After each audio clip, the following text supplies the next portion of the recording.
CRC 89.1 Radio y Cadena Radial Costarricense no se hacen responsables por las opiniones emitidas en este programa. Es tiempo de tender la red democrática y mostrar la Costa Rica del futuro hacia la cual debemos caminar. Con ustedes, Jonathan Prendas, aquí por CRC 89.1 Radio.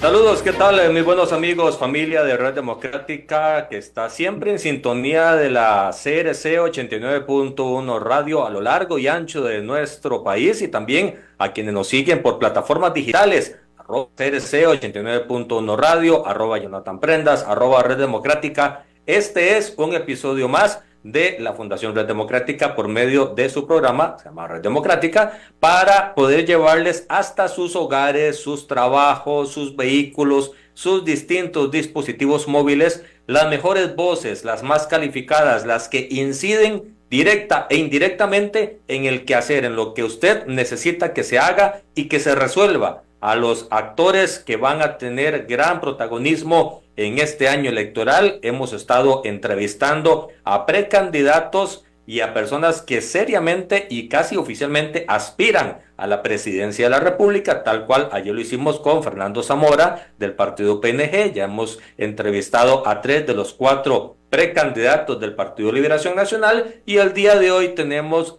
la tranquilidad y pues el buen ver de disfrutar de las palabras, de las ideas de una persona que ya oficialmente, por aspectos que vamos a entrar a dilucidar en los próximos minutos, el candidato a la presidencia del Partido Unidad Social Cristiana, el Partido Unidad, que ya es oficialmente don Juan Carlos Hidalgo, a quien le damos la muy cordial bienvenida. Ya ha estado con nosotros, es parte de la familia de personas que han estado dentro de estos 2 años como parte de nuestros invitados, y él sabe que esta es su casa. Juan Carlos, bienvenido. ¿Qué tal, Jonathan? Muchas gracias por la oportunidad de estar de vuelta.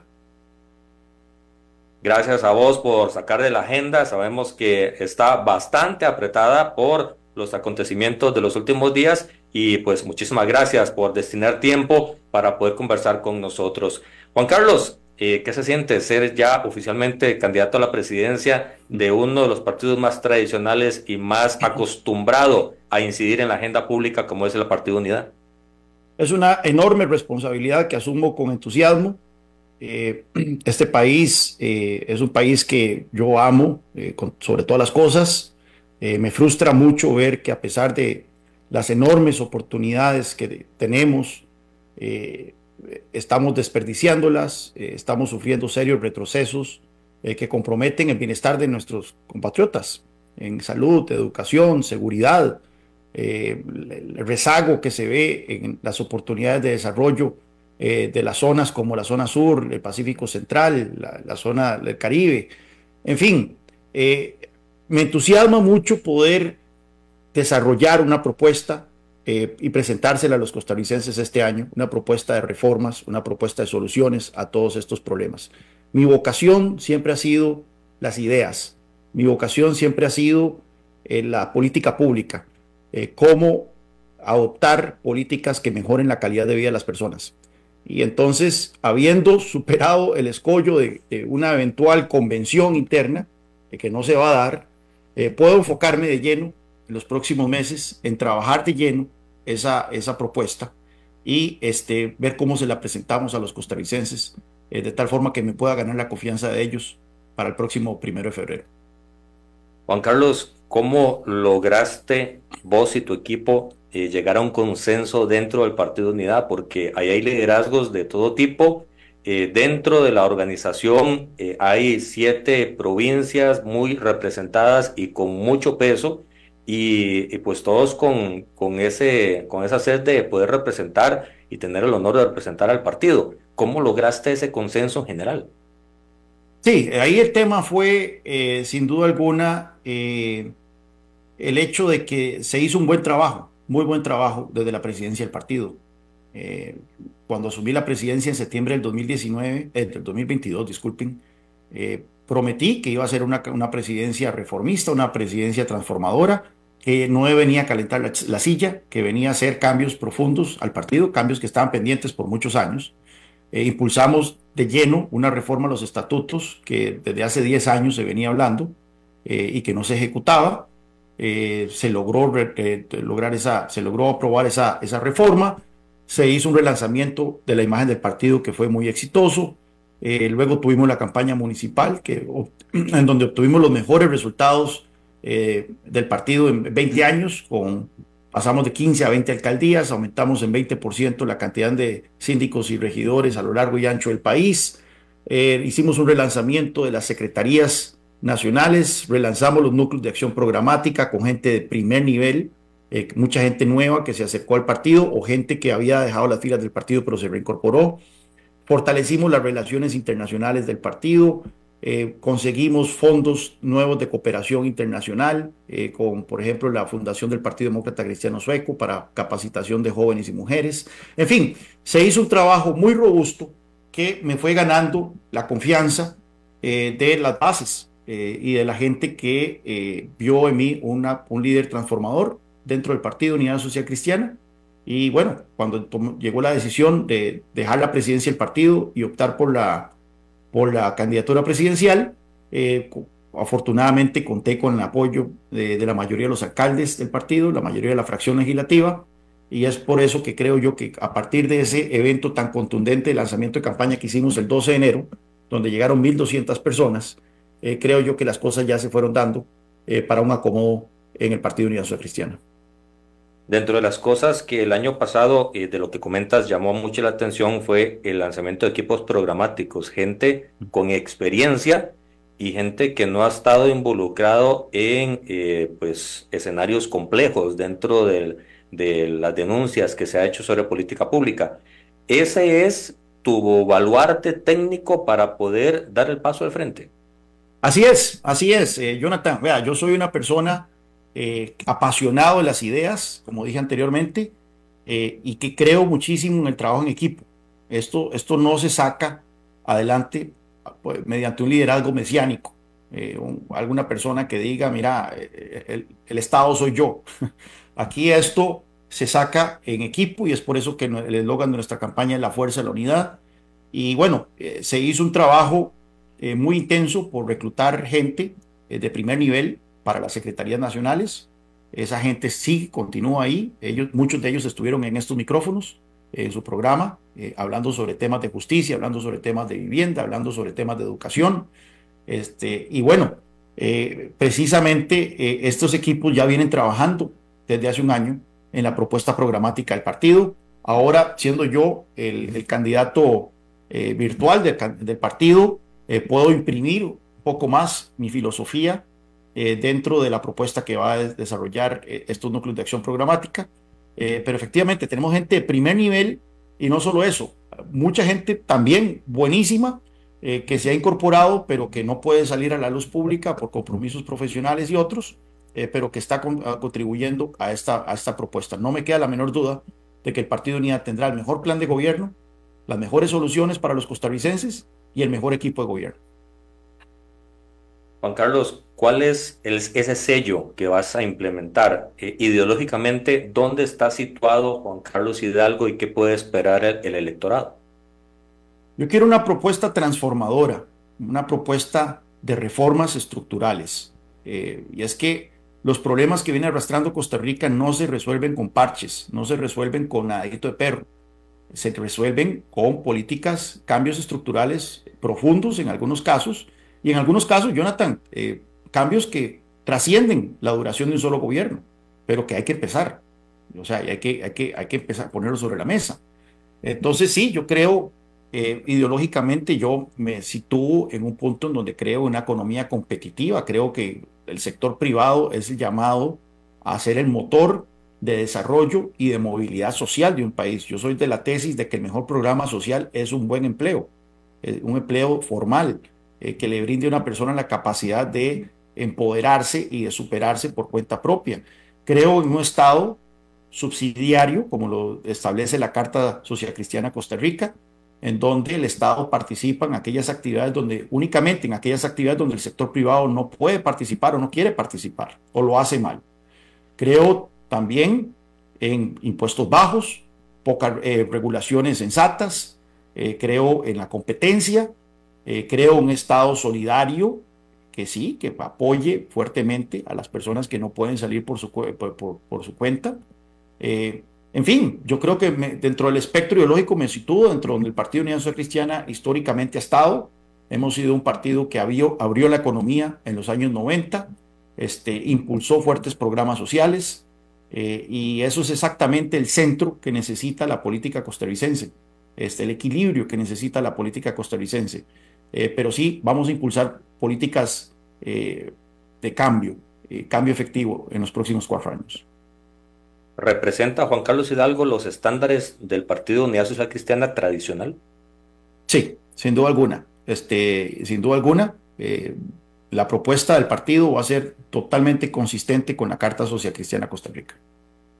Juan Carlos, ¿qué tan lejos está la Costa Rica de hoy, la implementación de política pública de los últimos 3 gobiernos, incluyendo de ese ideal que acabas de describir de lo que puede esperar el electorado de tu propuesta? Bueno, ciertamente en los gobiernos del PAC estaba muy lejos de ese ideal. Los gobiernos del PAC fueron gobiernos estatistas, gobiernos que ponen al Estado primero y al ciudadano segundo, gobiernos que creen que el motor del desarrollo es la intervención estatal, creen en impuestos altos, creen en fuertes regulaciones, no fuertes regulaciones, regulaciones intrusivas, no están a favor de la competencia, en fin, vemos que esos gobiernos fueron gobiernos que ralentizaron la economía, que generaron muchísima incertidumbre en el sector privado, y eso tuvo un costo en crecimiento económico, y sabemos que sin crecimiento económico no hay chocolate. Se necesita crecimiento económico para todo lo demás. Jonathan, ese es un principio fundamental de la política pública. Si usted quiere programas sociales robustos, si usted quiere arcas del Estado llenas, si usted quiere reducción de la pobreza, si usted quiere buenas pensiones, para todo eso se requiere crecimiento económico. Y bueno, si usted tiene fuerte intervención estatal en la economía, el crecimiento económico sufre. Ahora tenemos un gobierno cuyo norte ideológico, si se puede hablar de norte ideológico, porque manda señales mixtas constantemente, pero en algunas cosas va en la dirección correcta. En temas como comercio exterior, en temas como la disciplina fiscal, la promoción de la competencia en algunas áreas, en algunas, no en todas. Hay ciertos visos de un gobierno que sabe que la dirección tiene que ser empoderar el sector privado. Sin embargo, las formas dan al traste con el fondo. En este caso, una retórica de división, una retórica de polarización y una retórica de campaña permanente que parece más interesado en la perpetuación del poder que en lograr cambios efectivos que mejoren la calidad de vida de los costarricenses. Y es por eso que no me gusta el resultado. No hemos visto absolutamente ningún movimiento sustantivo en la dirección correcta en los últimos 3 años, y creo yo que si Costa Rica sigue por esta senda, no es que no vamos a ver movimientos en la dirección correcta, más bien podríamos sufrir retrocesos también, porque un país dividido es un país que retrocede, y eso no creo que es lo que nos conviene a nosotros. Juan Carlos, ¿por qué la unidad no es gobierno desde el 2006? Es una excelente pregunta que finalmente nos cayó el cuarto a nosotros, ¿verdad? O sea, nosotros, a diferencia de Liberación, que creo que no le ha caído el cuarto, nosotros tuvimos que tomar nota de la última derrota electoral, la 5ª consecutiva, una derrota dolorosa, puesto que por mucho tiempo estuvimos segundos en las encuestas, tan solo para perder dramáticamente en la última semana y terminar quintos en la elección nacional. Y bueno, vea qué interesante, Jonathan, en la última campaña el Partido Unidad Social Cristiana no presentó plan de gobierno. Un partido que no presenta plan de gobierno es un partido que no tiene vocación de gobierno. Ya vimos el desempeño que tuvo doña Linet en los debates, pero yo creo que eso era muestra de un mal mayor. Era un partido que no sabía qué es lo que quería. Cuando doña Linet decía, mira, es que hay que analizarlo, hay que pensarlo, hay que estudiarlo, no era ella el problema, era un partido que teme o temía tomar posiciones. Y aquí hay que tomar posiciones y tenemos que tener claro que tomar posiciones incomoda a grupos, incomoda a intereses.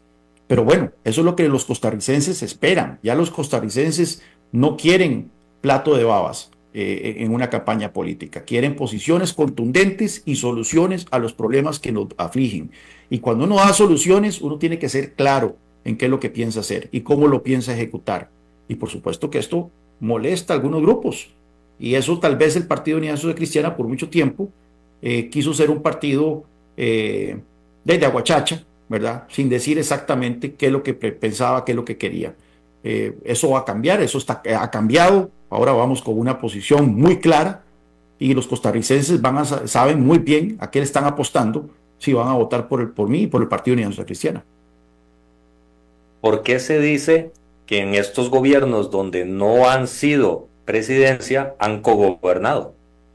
El Partido Unidad Social Cristiana siempre ha sido un partido responsable, una posición responsable. Y no estamos hablando de los últimos años, estamos hablando desde su fundación.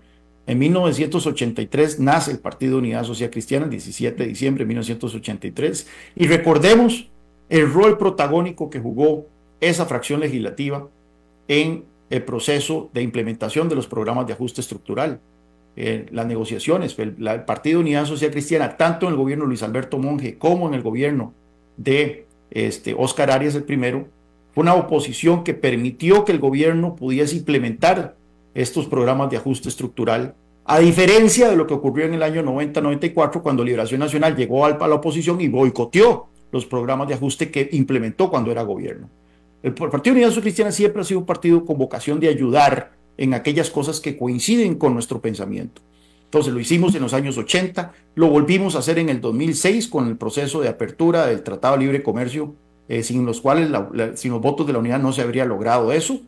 No solo los votos de la unidad, el liderazgo de la unidad desde la fracción legislativa. En los gobiernos, el gobierno de Carlos Alvarado, el Partido Unidad Social Cristiana jugó un papel decisivo en que se incluyera una regla fiscal dentro de la reforma fiscal y que propios y extraños reconocen que esa regla fiscal es la que ha estabilizado las finanzas públicas. Contribuimos en otros proyectos y ahora en este gobierno también hemos puesto nuestro granito de arena en sacar adelante temas que han sido históricos del Partido Unidad Social Cristiana, jornadas flexibles, apertura del mercado eléctrico, etcétera. Entonces, más que cogobernar o no, el punto es que en aquellos temas en los que nosotros siempre hemos apoyado, porque está en nuestra Carta Social Cristiana, porque es consistente con nuestro pensamiento, pues ahí vamos a contar, entonces vamos a dar el respaldo al gobierno de turno. Alguna gente ve todo desde un prisma maniqueo, un prisma de esa cacofonía de que tenés que estar en contra o tenés que estar a favor, y entonces si yo estoy en gobierno impulso algo, pero si luego llego a la oposición voy a oponerme a lo mismo que yo impulsé cuando era gobierno. Nosotros no somos ese tipo de partido. Juan Carlos, ¿cómo lograr una fracción legislativa cohesionada y consecuente con lo que estás diciendo? Y te lo planteo porque en las anteriores siempre han estado 2 o 3 fracciones dentro de la fracción y con posiciones que dentro de ellas mismas se contradicen. Entonces, ¿cómo lograr en este proceso que va a empezar para elegir a los candidatos a diputado a esa amalgama que eventualmente sería la fracción oficialista que tendría que acuerparte en todos los esfuerzos para sacar el país adelante? Esto se logra con liderazgo. Obviamente, ser gobierno ayuda a imprimir disciplina en una fracción legislativa. Entonces, aspiramos a ser gobierno y desde el gobierno mantener esa cohesión y ese liderazgo en la fracción legislativa. Pero también yo pienso, habiendo salido del proceso de una convención que no se realizó, siendo el virtual candidato del Partido Unidad Social Cristiana, pienso también impulsar a figuras que sean afines a mi pensamiento, afines a mi agenda en los procesos internos del partido, de tal forma que tengamos una fracción mucho más coherente ideológicamente y programáticamente en la próxima Asamblea Legislativa. Si no fueran gobierno, esa fracción esperarías que siga la línea de Juan Carlos Hidalgo, líder del partido. Vamos a hacer gobierno. Esa es la respuesta. En mi mente no cabe un escenario de no ser gobierno. Entonces, no estás pensando ni has pensado en ningún momento tener doble postulación. No, sin duda alguna no. Eso sí es un no rotundo. Yo nunca he creído en eso. Creo que es mandar una señal incorrecta al electorado de que uno está buscando desde ya un premio de consolación. Aparte de eso, creo que es una figura que incluso debería eliminarse en nuestra legislación electoral. Juan Carlos, ¿cuál es la realidad política del país? En este momento ya describiste parte de lo que ves del actual gobierno, pero eso es parte de todo un ecosistema. ¿Cómo describís en este momento a la Costa Rica desde la política? Es un país crispado, un país polarizado, un país donde la gente está tremendamente frustrada y enojada ante un sistema que les ha fallado, una institucionalidad que les ha fallado, que sienten que ha servido los intereses de pocos y que no le ha respondido a sus necesidades más inmediatas. Tenemos la peor crisis de seguridad de nuestra historia, tenemos una crisis de educación que venimos arrastrando desde hace más de 5 años, tenemos una caja costarricense de seguro social cada vez más colapsada, tenemos una creciente disparidad de ingreso y oportunidades entre el gran área metropolitana y el resto de las regiones del país. Tenemos un agro que ha sido golpeado tremendamente en los últimos 4 años.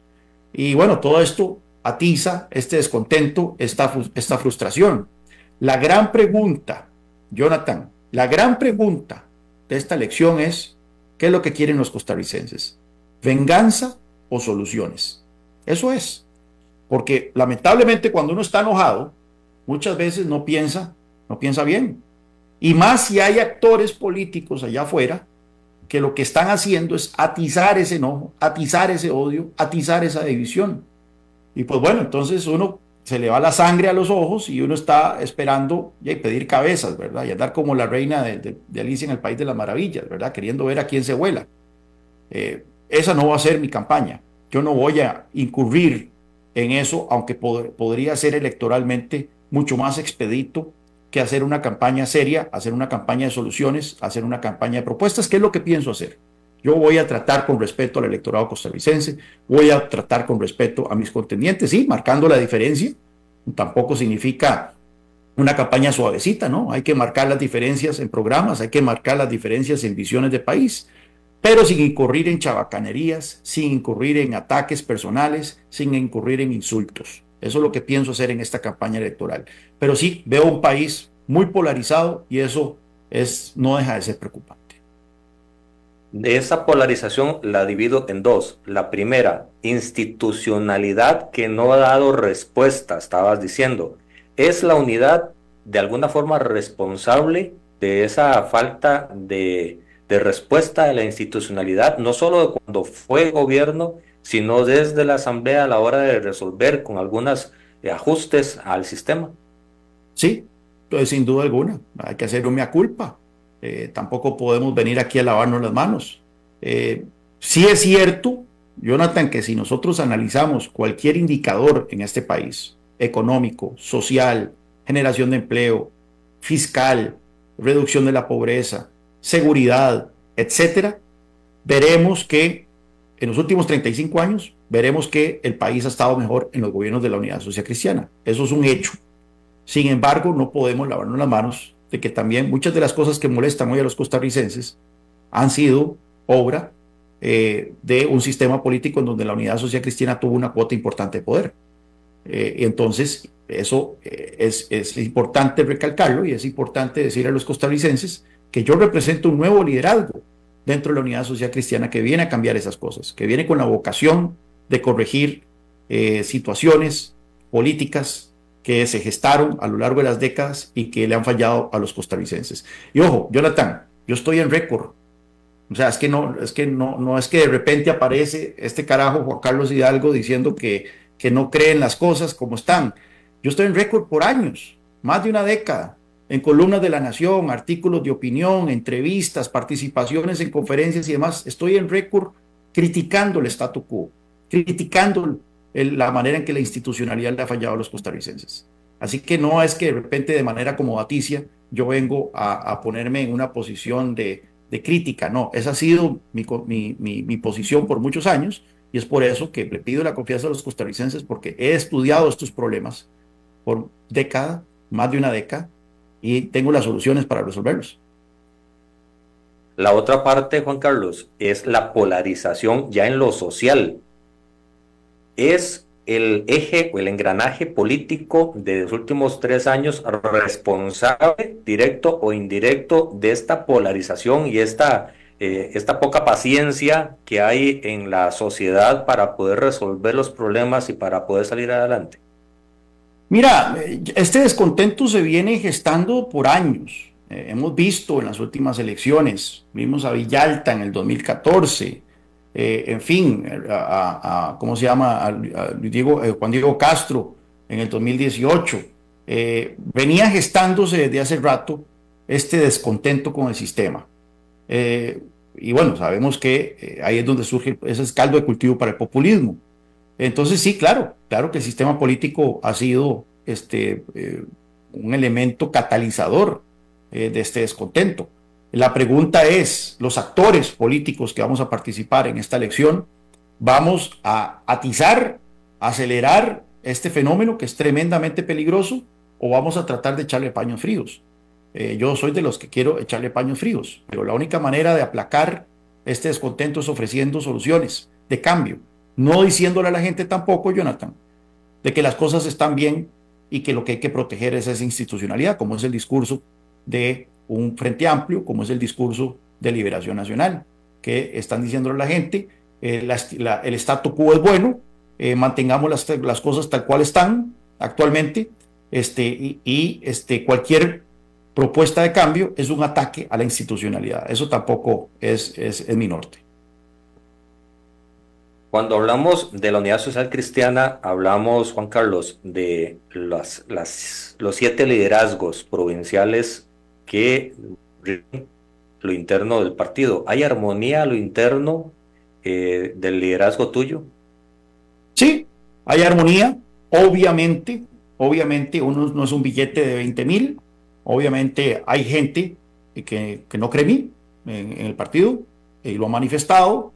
Hay gente que se ha separado, etcétera. Somos un partido grande, somos un partido diverso, como usted menciona, con liderazgos regionales. Y por supuesto que cuando una persona nueva, un líder disruptivo, entra en un partido político, se gana a algunos, pero se echa encima a otros.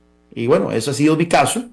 Pero ya aquí estoy, como lo digo, sin haber tenido necesidad de una convención. Yo creo que eso demuestra que he logrado aglutinar a la mayoría de estos liderazgos regionales, he logrado aglutinar a la mayoría de los socialcristianos en este proyecto político.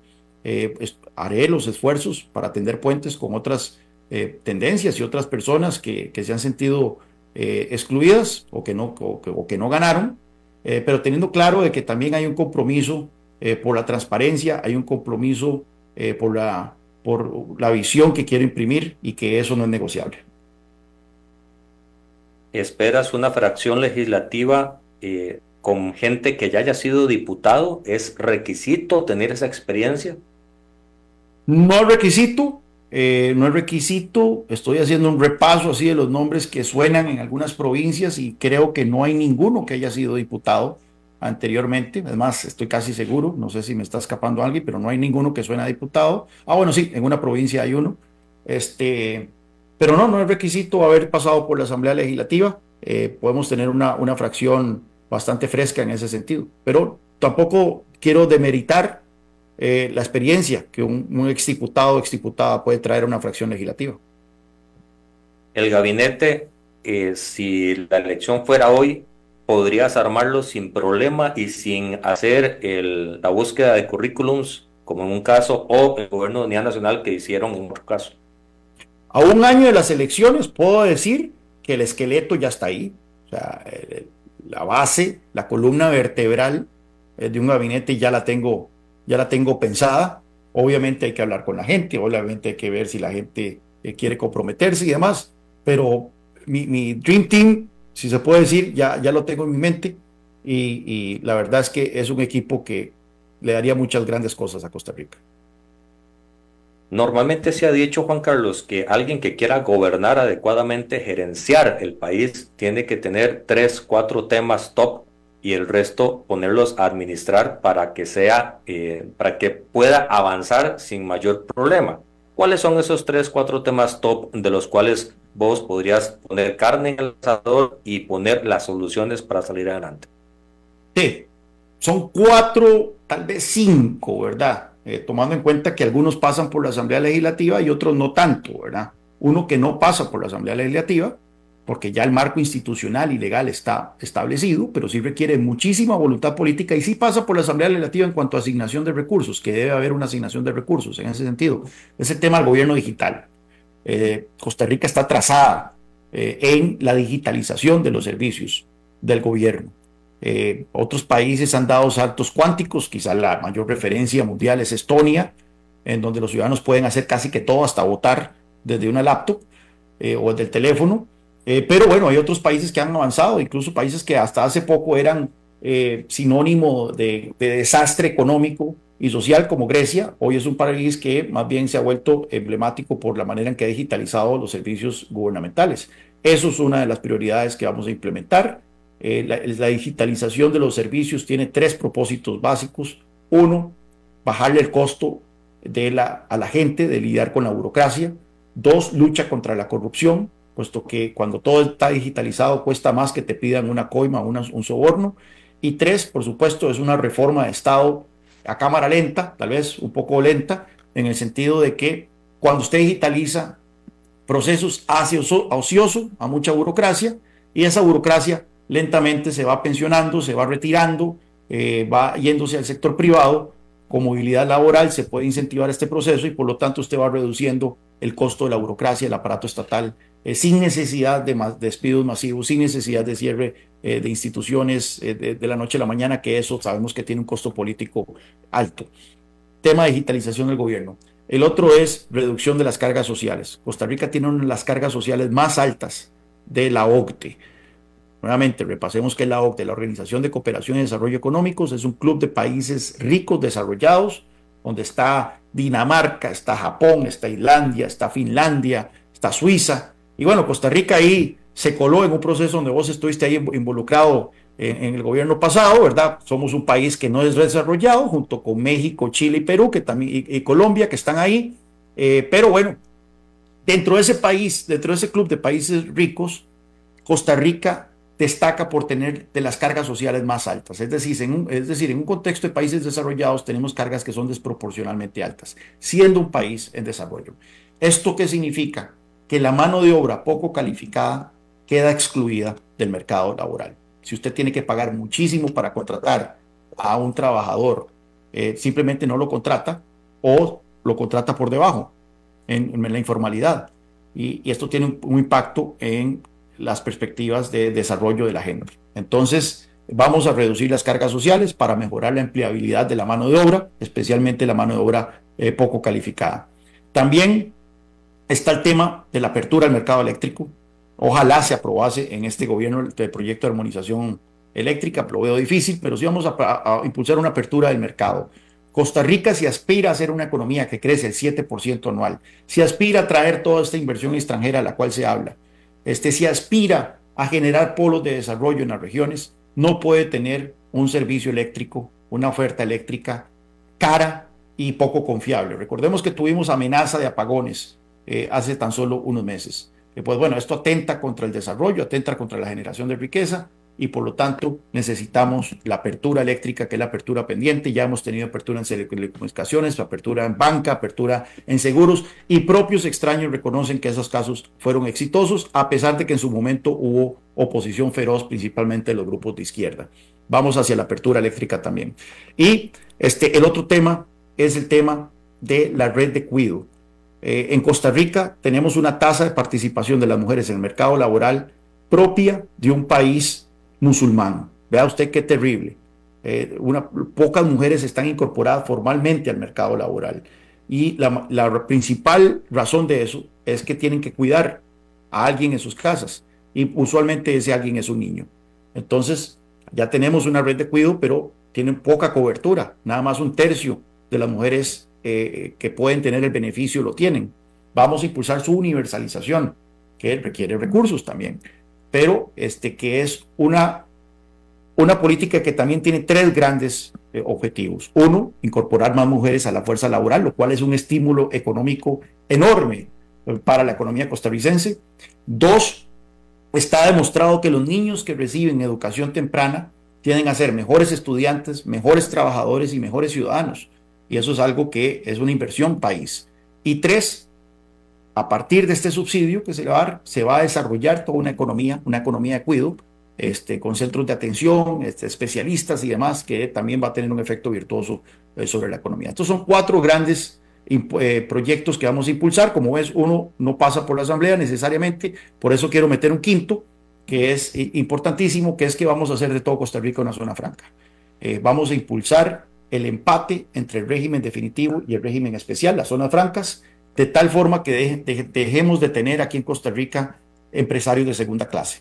Vamos a darle paulatinamente a los empresarios que están en el régimen definitivo un trato tributario mucho más favorable, de tal forma que se incentive la inversión, se incentive la generación de empleo fuera de la GAM, en las áreas donde más se necesita oportunidades en este momento.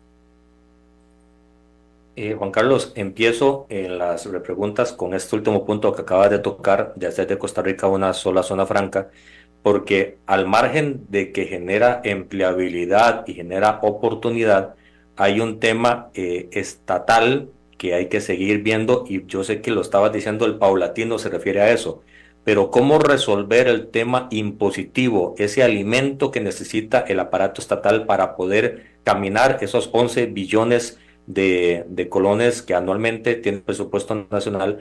Si le desconectas esa manguera de recolección de impuestos, que es el régimen definitivo. Régimen definitivo, para los amigos que nos escuchan, las pulperías, las tiendas, los comercios normales, que todos vamos a adquirir una u otra cosa, eso es régimen definitivo, y estaría transformándose en un sistema zona franca, que tiene muchas bondades a nivel de impuesto. Sí, entonces el cambio sería el siguiente, y esto es siguiendo los pasos de Irlanda. Irlanda hizo este cambio en los años 80. Irlanda pasó de ser el tercer país más pobre al segundo más rico de Europa Occidental en cuestión de 15 años, porque simplemente la economía explotó. La economía empezó a crecer a tasas del 7% anual por 20 años, y la sociedad irlandesa se transformó de ser una sociedad de agricultores a una sociedad sofisticada de servicios e inversión de alta tecnología. ¿Qué pasó? Costa Rica tiene dos economías. Tenemos el régimen especial, que son las zonas francas, que como mencionábamos, tienen todo tipo de chineros, exenciones tributarias, ventanillas únicas y demás. Y luego está, pero el régimen especial solo representa el 15% de la economía, el 15% del PIB. Luego tenemos el régimen definitivo, que es el resto de los mortales, como usted menciona, pulperías, negocios. La mayoría de las empresas de Costa Rica están, la enorme mayoría, en el régimen definitivo. Y ahí la tasa de impuesto de renta sobre las empresas, la tasa máxima es del 30%. Entonces, ese 30%, si usted lo compara con el promedio de América Latina, es superior. El promedio de América Latina anda por el 27%, y el promedio de los países de la OCDE es un 24%, 23-24%. Vea usted qué curioso, siempre se cree que los países ricos tienen altos impuestos. Y efectivamente tienen altos impuestos, algunos de los altos impuestos, pero cuando se trata de empresas, los impuestos son bajos.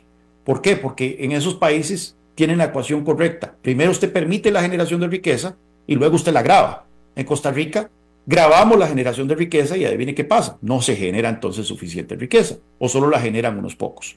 Pero bueno, entonces volviendo al tema de la zona franca. Entonces lo que queremos es mantener el régimen especial igual, no se le cambia nada, pero el régimen definitivo, al resto de los mortales, paulatinamente, y cuando hablamos de paulatinamente estamos hablando de un lapso de 10 años, no menos de 10 años, ir bajando ese impuesto de renta máximo del 30% a un 15%. Y que el régimen especial eventualmente, porque es un régimen temporal, no es un régimen definitivo, el régimen especial temporalmente se gradúe a ese 15%, de tal forma que toda la economía termine armonizada en una tasa del 15% en un lapso por lo menos de 10 años.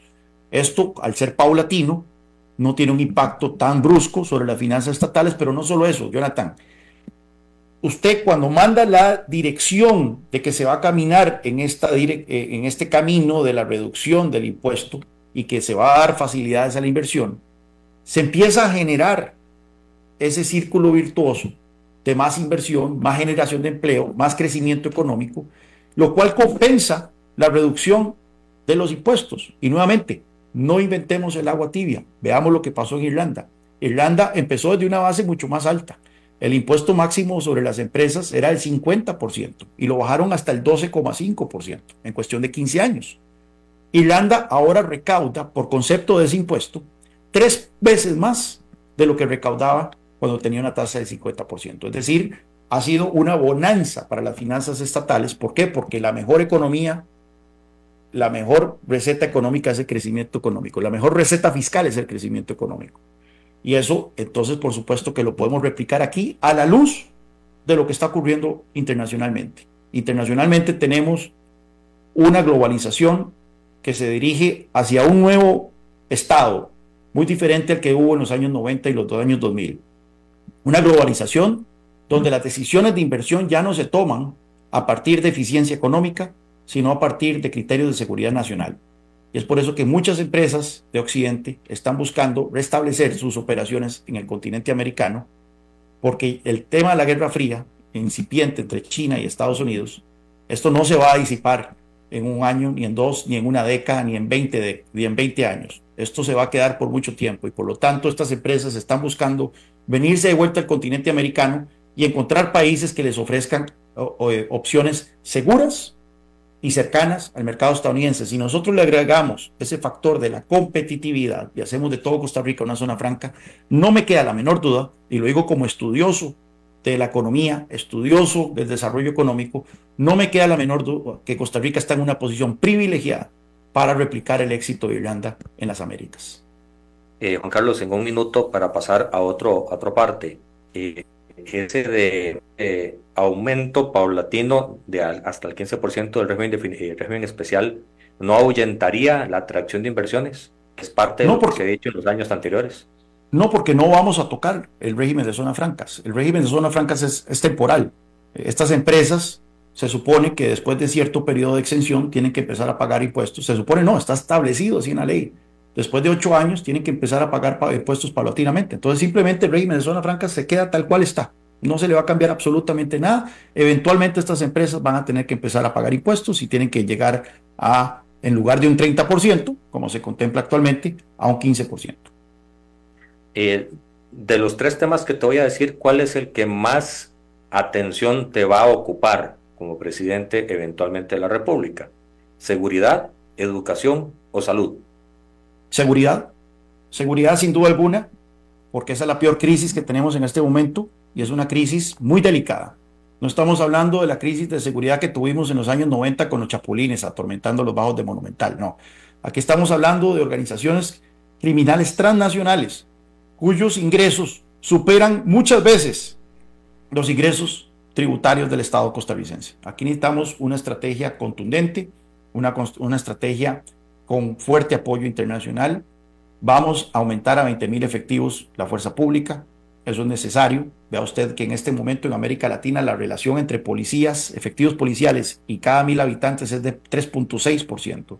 Si nosotros aumentamos a 20,000 efectivos la fuerza pública, todavía estaríamos por debajo de esa relación. Así que tenemos una fuerza pública bastante diezmada para el tamaño de la población que tenemos. Necesitamos equiparlos. Yo aspiro, y lo he dicho varias veces, a una fuerza pública que esté tan bien equipada como el cuerpo de bomberos. Usted ve bomberos, tiene buenas estaciones, buenos camiones, drones, etcétera. Mientras que nuestros policías andan con chopos ahí que no funciona, el fusil de chispas, que andan con patrullas descompuestas, con las llantas lisas, las comisarías dan lástima.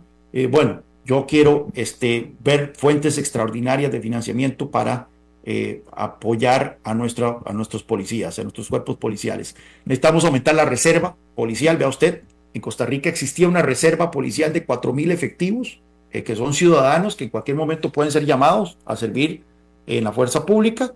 4.000 efectivos, hoy esa reserva se ha reducido a 75 personas, nada más. O sea, los últimos gobiernos han descuidado por completo el tema de la reserva policial, que es una fuerza policial alternativa que puede ayudar darle apoyo a la fuerza pública. Necesitamos una reforma al Poder Judicial, y eso es cada vez más dolorosamente evidente, que quizás es uno de los puntos más claros de descontento ciudadano, Jonathan, y es ahí en donde tal vez también vamos a tener una fuerte resistencia. El Poder Judicial tiene que entender que tiene que haber cambios en la manera en que se maneja, y estos cambios se van a dar por las buenas o por las malas. Yo quiero hacerlo por las buenas, pero hay otros actores políticos allá afuera que quieren hacerlo por las malas. Y esto es algo que vamos a delinear en los próximos meses, exactamente cuáles son los cambios puntuales que vamos a impulsar en esta reforma judicial. Y finalmente, un acuerdo de cooperación policial con la Unión Europea. La razón por la cual Costa Rica se volvió tan atractiva para el crimen organizado transnacional es porque somos el principal foco de exportación de cocaína hacia Europa. No podemos controlar nuestros puertos del Caribe, no hemos demostrado tener la capacidad. Entonces vamos a pedirle a los europeos que nos manden un cuerpo policial ellos para que estacionado en los puertos del Caribe nos ayuden a controlar, a escrutar, a hacer el escrutinio de las exportaciones que van hacia el viejo continente. Esta es una discusión que ya yo he tenido con los partidos hermanos del Partido Unidad Social Cristiana en Europa, la CDU de Alemania, que este domingo ganará las elecciones, Partido Popular de España, entre otros, y el mensaje de ellos es: nos interesa muchísimo, preferimos 1000 veces detener la droga antes de que salga de Costa Rica a luego jugar de gato y ratón en los puertos europeos. Entre educación y salud.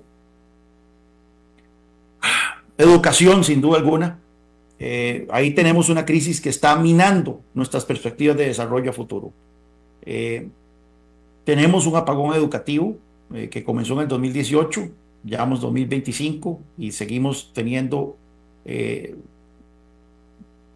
estándares de calidad bajísimos. Vemos jóvenes que llegan al colegio sin saber leer y escribir, muchachos que llegan a las universidades sin poder hacer matemática básica.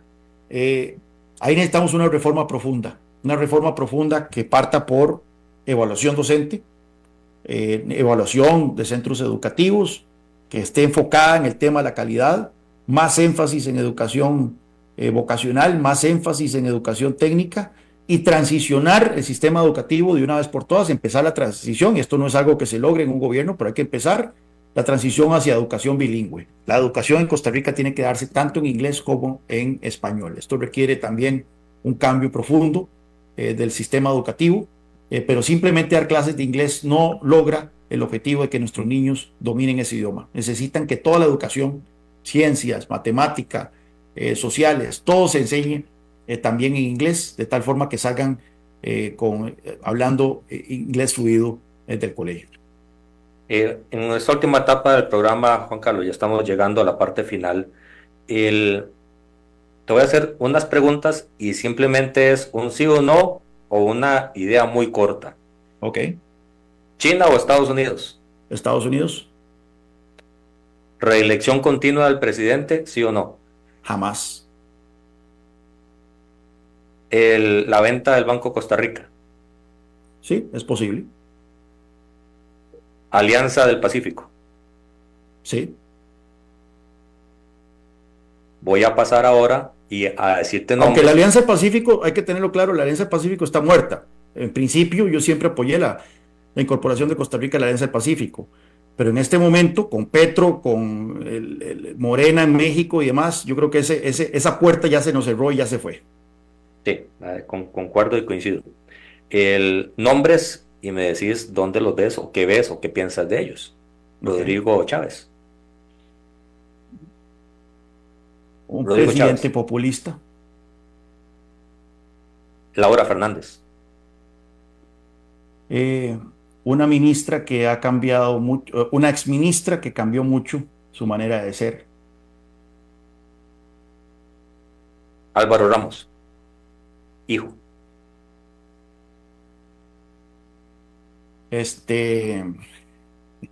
Álvaro Ramos, hijo, Un economista. Miguel Ángel Rodríguez. Un estadista. Rafael Ángel Calderón.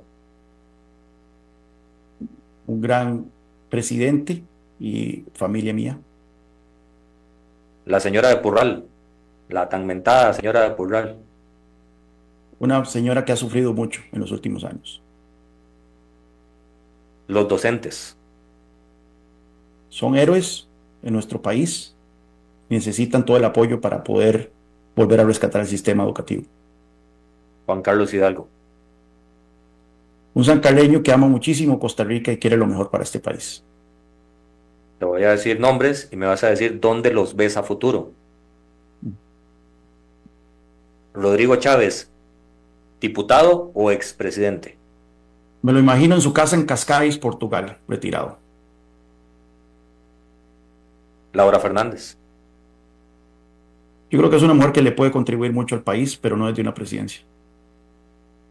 Álvaro Ramos. En algún puesto en el sector privado que nunca ha tenido, pero puede ser que lo contraten. ¿Incluirías a alguno de ellos como asesores tuyos o en el gabinete? Tendría que pensarlo. Siempre he tenido las mejores preferencias de Laura Fernández.